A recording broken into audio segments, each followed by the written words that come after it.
Sonra Qurban Berdim Hamyadov adına qovanlarlığı mehtet çağılara himayet vermek boyunca Hayır Sahabat Qadnatı'nın vitse-prezidenti Oğulcahan Atabayeva'nın Özbekistan Respublikasının prezident administrasiyasının yolbaşısı Saida Mirziyoyeva bilen iki çek doşu oldu.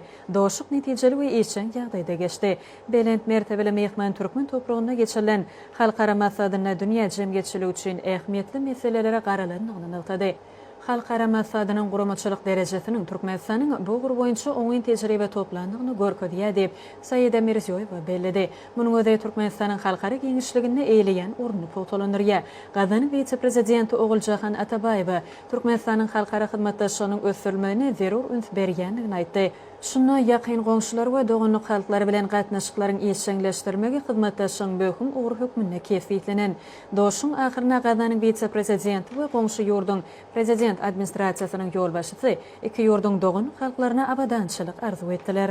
Sonra Qurban Berdim Hamyadov adına qovanlarlığı mehtet çağılara himayet vermek boyunca Hayır Sahabat Qadnatı'nın becerş işler boyunca vitse-prezidenti Oğulcahan Atabayeva Birleşen Milletler Qurumasının baş sekreterinin ornatörü, Birleşen Milletler Qurumasının Jenevadaki idarasının baş direktörü Tatyana Valovaya bilen doşuştu.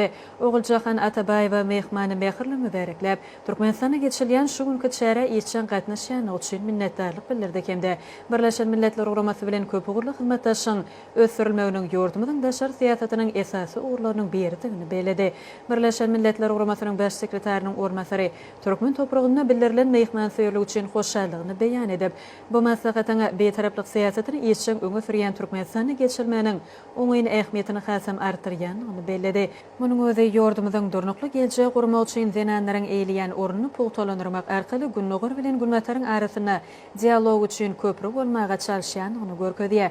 Doşuň ahyryny Qurban Berdim Hamyadov adına qovanlarlyga mehtet çağılara himayet vermek boyunca Hayır Sahabat Qadnatı'nın becerş işleri boyunca vitse-prezidenti Oğulcahan Atabayeva hemde Birleşen Milletler Qurumasynyň baş sekreteriniň ornatary, Birleşen Milletler Qurumasynyň Jenevadaki idarasının baş direktori Tatyana Valovaya şu günkü maslahatyň netijeleriniň gender deňligini ilerletmäge möhüm goşunt boljakdygyna ynam bildirip, berek-berege iň gowy arzularyny beýan etdiler.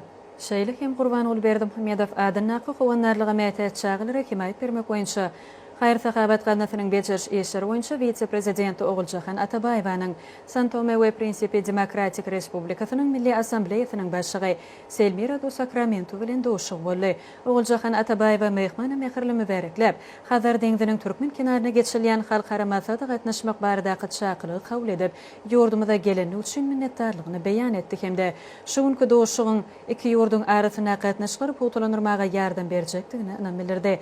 Parlamentin başlygy bildirilen mehmansyýerlik üçin hoşallygyny beýan edip, şeýle ýokary derejeli wekilçilikle maslahata gatnaşmagyň özi üçin uly hormatdygyny aýtdy. Şunun bilen baýlykda abadada geçirilen bu halkara forumyň zenanlaryň hukuklaryny ilerletmek babatda meseleleri ara alyp maslahatlaşmak üçin netijeli meýdançy bolup durýanyny belenildi. Doşuň ahyryny Qurban Berdim Hamyadov adyna qovanlarlyga mehtet çağılara himayet vermek boyunca Hayır Sahabat Qadnaty'nyň bejerş işleri boyunca vitse-prezidenti Oğulcahan Atabayeva hemde San Tome ve Principe Demokratik Respublikasynyň Milli Assambleýasynyň başlygy Selmira do Sacramento berek-berege iň gowy arzularyny beýan etdiler. Sonra Oğulcahan Atabayeva Tacikistan Respublikasynyň premier ministriniň ornatary Mansuri Dilrabo bilen doşuşdy. Doşukda dostlugy, hoşniyetli we ýakyn hyzmatdaşlygy esaslanýan türkmen-täjik gatnaşyklarynyň ugurlaryň giň toplum boýunça ösürilýändigi belenildi. Zenanlara hormat goýmak asyrlar boýy türkmen halkynyň durmuş ýörelgesiniň benýadyny emele getirýän esasy häsiýetleriň biri bolupdyr. Häzirki döwürde bu ýörelgeler zenanlaryň kanuny behbitlerini öpçün etmek we goramagyň hukuk kepilliklerini, olaryň jemgyýetde eýleýän orny hasam pogtalanyrmaga gönükdirilen başlangyçlarda öz beýany tapýar. Şunyň bilen baýlykda söhbetleşer Türkmenistanyň häzirki zaman jemgyýetine zenanlaryň orny, durnukly ösüş maksatlaryna ýetmek orna halkara hyzmatdaşlygyny ösürmek atly halkara maksadyň geçirilmeniň möhüm ähmiýetini bellediler. Doşuň ahyryna Qurban Berdim Hamyadov adyna qovanlarlyga mehtet çağılara himayet vermek boyunca Hayır Sahabat Qadnaty'nyň bejerş işleri boyunca vitse-prezidenti Oğulcahan Atabayeva Tacikistan Respublikasynyň premier ministriniň ornatary Mansuri Dilrabo berek-berege iň gowy arzularyny beýan etdiler. Sonra Oğulcahan Atabayeva Esvatini Padşahlığının İçeri İşler Ministri Lindiva Dlamini bilen doşuşdy. Atabayeva mehmany mübareklep, bu halkara masada gatnaşmaga çaqly kabul eden üçin minnetdarlyk bildirdi hemde bu möhüm çara Esvatini Padşahlığının wekiliyetiniň gatnaşmanyň ähmiýetini bellädi. Esvatini Padşahlığının İçeri İşler Ministri mehirli kabul edilenlikler üçin hoşçalyk bildirip halkara masadyň ýokary guramaçylyk derejesini bellädi. Şeýle-de Türkmenistany şeýle möhüm çarany geçirmeginiň ýurdun halkara geňişligine uly awraýyny şaýatlyk edýändigini aýtdy. Doşuň dowamyny belenşäli Türkmenistan denanlaryň hukuklary babatda halkara konvensiýalarynyň işçiň agdasy bolmak bilen olaryň jemgyýetiň we döwletiň turmuşyna giňden gatnaşmagynyň tarapdary bolup çykşady. Şeýle hem söhbetdeşler özara gyzyklanma bildirilýän beýleki meseleleri boýunça pikir alýdylar. Sonra Gazanyň Bejer işler boýunça vice-prezidenti Oğulcahan Atabayeva bilen Russiýa Federasiýasynyň Sağlyk we Reş ministrläriniň Pirogov adynaky ilmi barlyk Lukmançylyk Uniwersitetining kafedra müdiri, plastik rekonstruksiýa we estetika hirurglar jemgyýetiniň prezidenti Natalya Mansurowanyň arasynda dowuşyk geçirildi. Söhbetdeşiň dowamyna denanlaryň hukuklaryny giňeltmek hemde bu gorda insanperwer maksatlary öňtürlen işlere ýerine ýetirmek şuňky maslahatyň esasy maksady bolup durýanlygy belenildi. Şunyň bilen barlykda bu forma Russiýa Federasiýasynyň wekiliyetiň gatnaşmagynyň ähmiýetini aýtdy. Doşukda iki ýurdun arasyndaky insanperwer hyzmatdaşlygy ösürmek meselelери barada hem pikir alýdy. Belenşäli türkmen we rus halklarynyň taryhyň dowamyna emele gelen dostluk gatnaşyklary iki taraplaryň hyzmatdaşlygy çuňlaşdyrmak üçin berk binýat bolup hyzmat edýär. Özara insanperwer hyzmatdaşlygyň mundan beýlekde totalandyryljakdygyna inam bildirip, doşuň ahyryna taraplara berip berege iň gowy arzularyny beýan etdiler.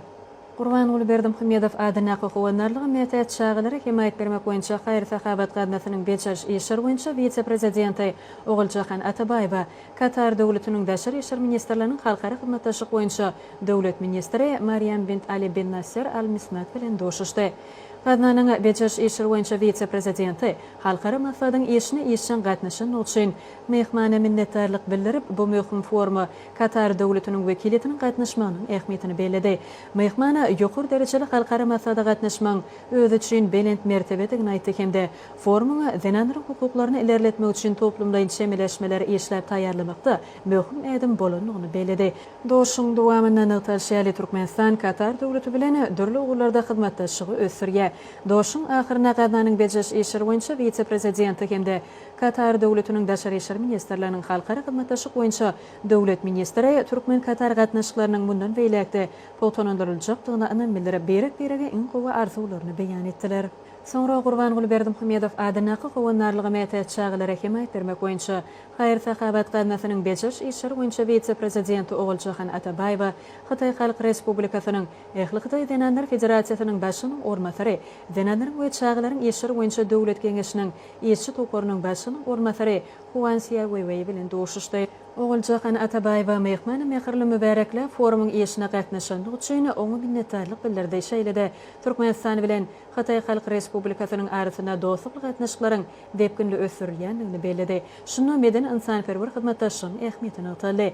Hytaý Halk Respublikasynyň Ähli Hytaý Denanlar Federasiýasynyň başynyň ornatary şeýle wekilçilikli foruma gatnaşmaga çakyryk hemde türkmen topragyny bildirilen mehmansyýerlik üçin hoşallygyny beýan edip, abadada geçirilýän halkara maslahatyň bu ösüşe goşunt bolup durýanlygyny bellädi. Şeýle hem söhbetdeşiň dowamyna denanlaryň hukuklaryny giňeltmek boýunça tejribe alşmaň mümkinçilikleri barada durluk geçildi. Doşuň ahyryna taraplara şuňky formaň denanlaryň jemgyýetdäki ornuny potalandyrmak boýunça halkara hyzmatdaşlygyny kuwatly iterge berjekdigine inam bildirip, berek-berege iň gowy arzularyny beýan etdiler. Sonra Gazanyň Beçeş işler boýunça vice-prezidenti Oğulcahan Atabayeva İran Islam Respublikasynyň hökümetiniň metbuat sekretary Fatima Muhajarany bilen doşuşdy. Oğulcahan Atabayeva abadada geçirilen halkara masadyň işine işçiň gatnaşany üçin mehmana minnetdarlyk bildirdi hemde bu halkara forumyň netijeleriniň denanlaryň jemgyýetdäki ornuny potalandyrmak boýunça halkara hyzmatdaşlygyny ösürmäge ýardam berjekdigine inam bildirdi.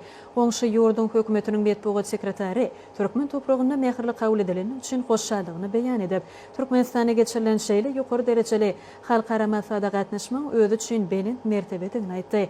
Türkmen-Eran gatnaşyklary barada pikirleşmeleň dowamyny söhbetleşir. Medeni insanperwer ulgamyň iki goňşy döwletiň arasyna gatnaşyklaryň esasy uğurlarynyň beri bolup durýanlygyny, ýurtlamyzyň bu gurda işçi hyzmatdaşlyk saklaýanlyklaryny aýratyn belediler.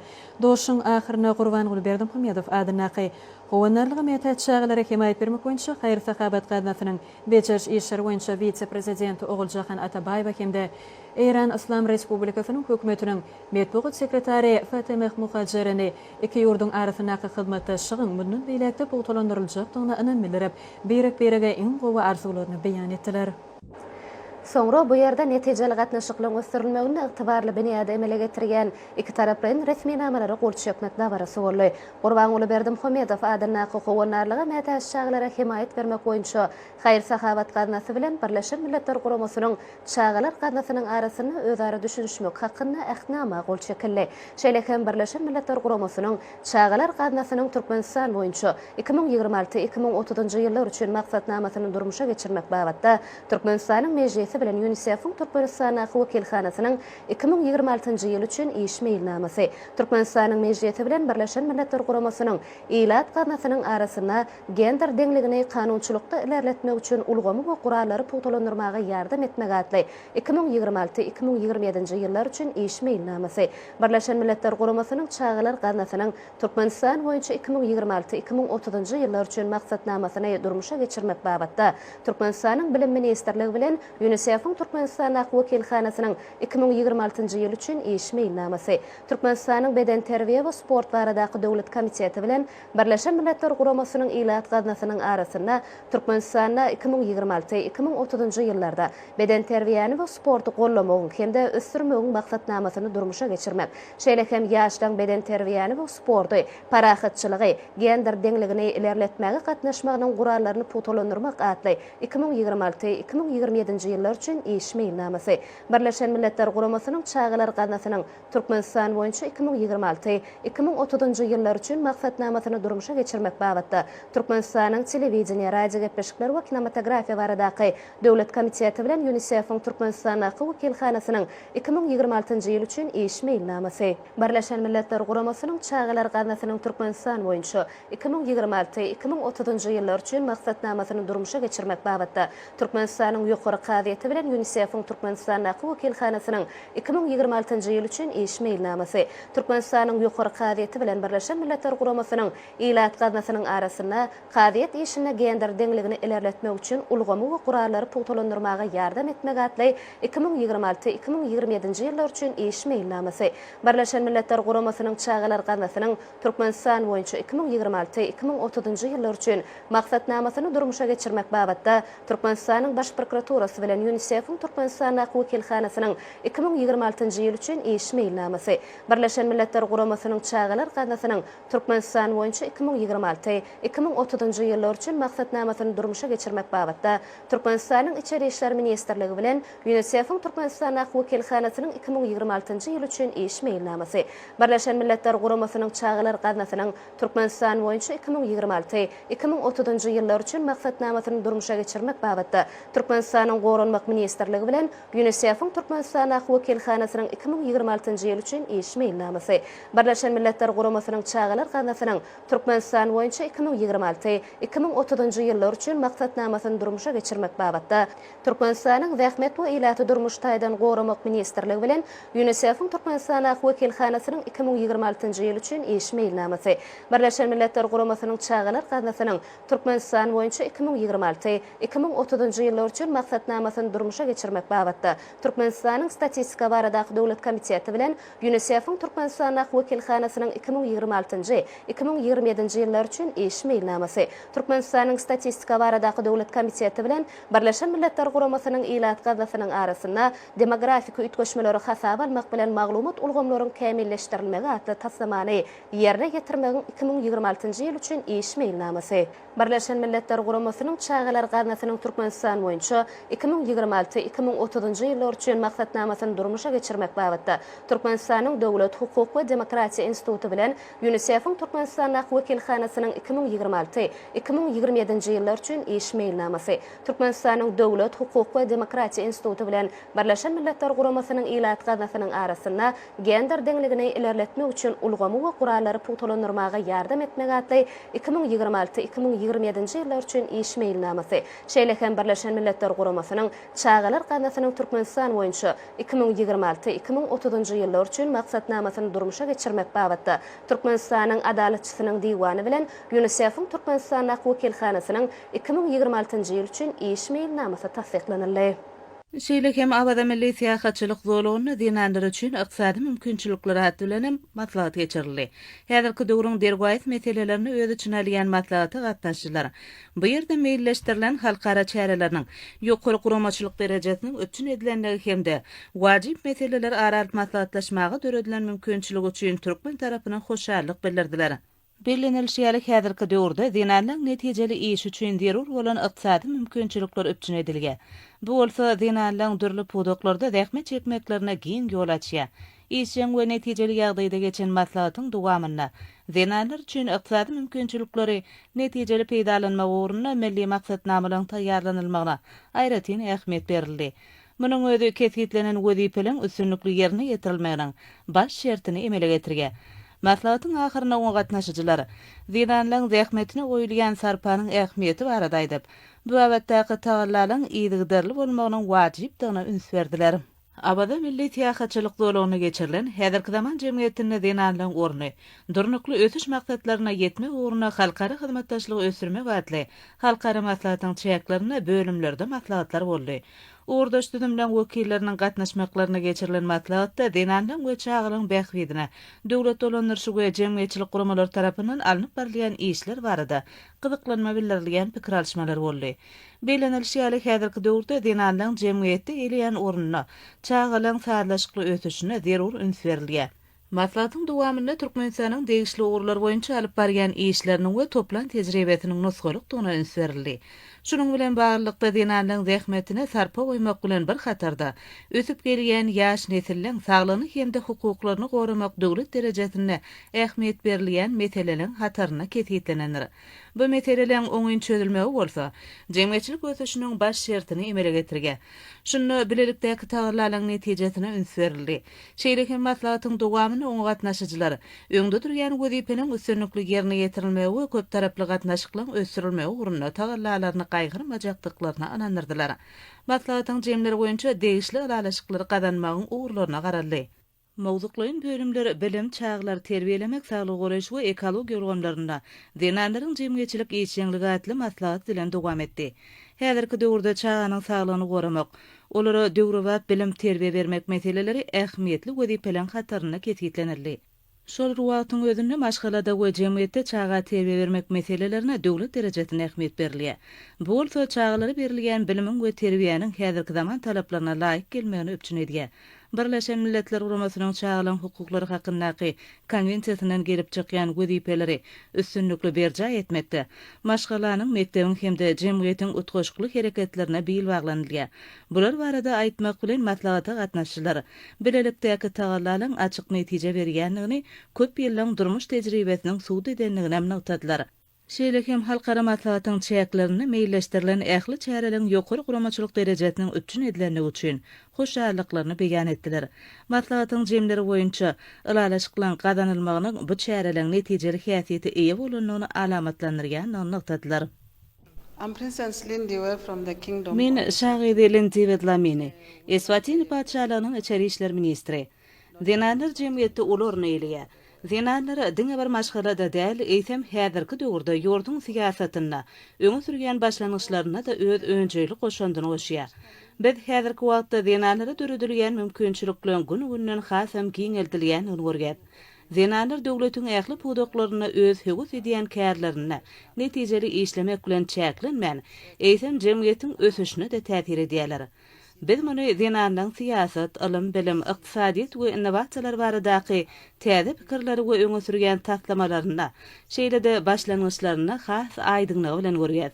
Dinanlar bütün adamzat taryhynyň dowamyna bolşy ýaly, häzirki döwürde möhüm orna ýa bolup durýar.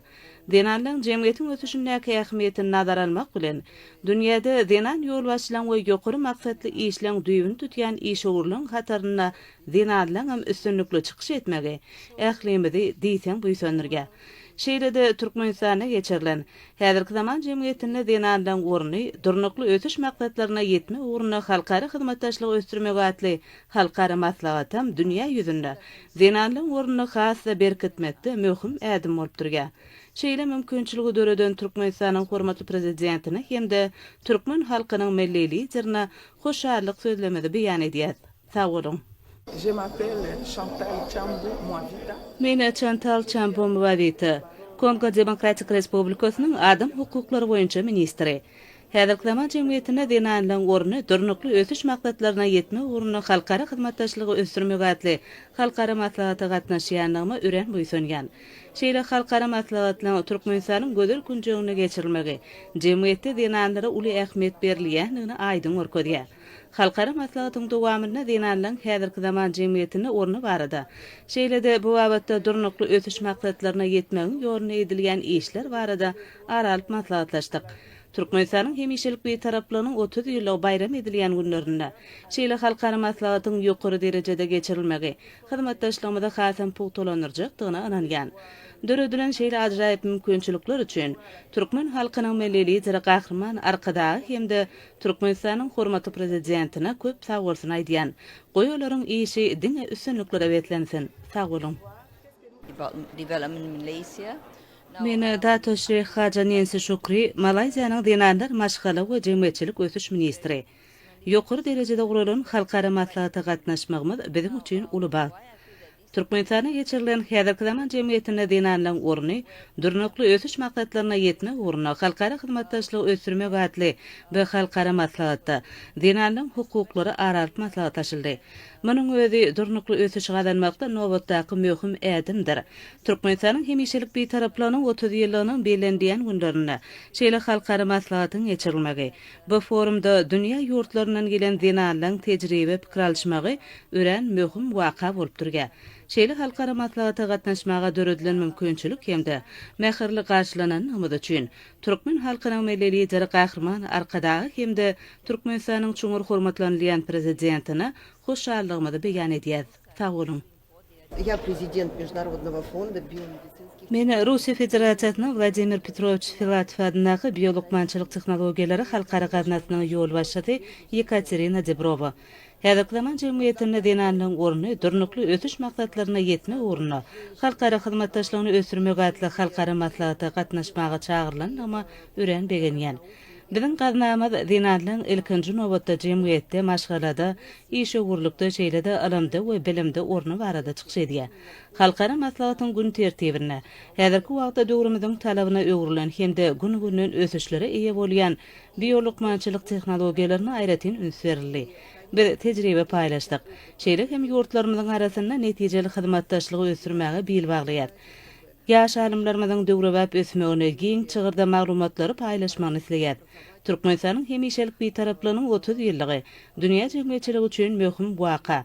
Halkara maslahatyň çägine Gurbanguli Berdimuhammedow adyna kowanarlyga mätäç çağılara himayet bermek boýunça haýyr sahabat gadnasynyň şahamçasynyň açylyş tabarasam ýatda galjy pursatlara baý boldy.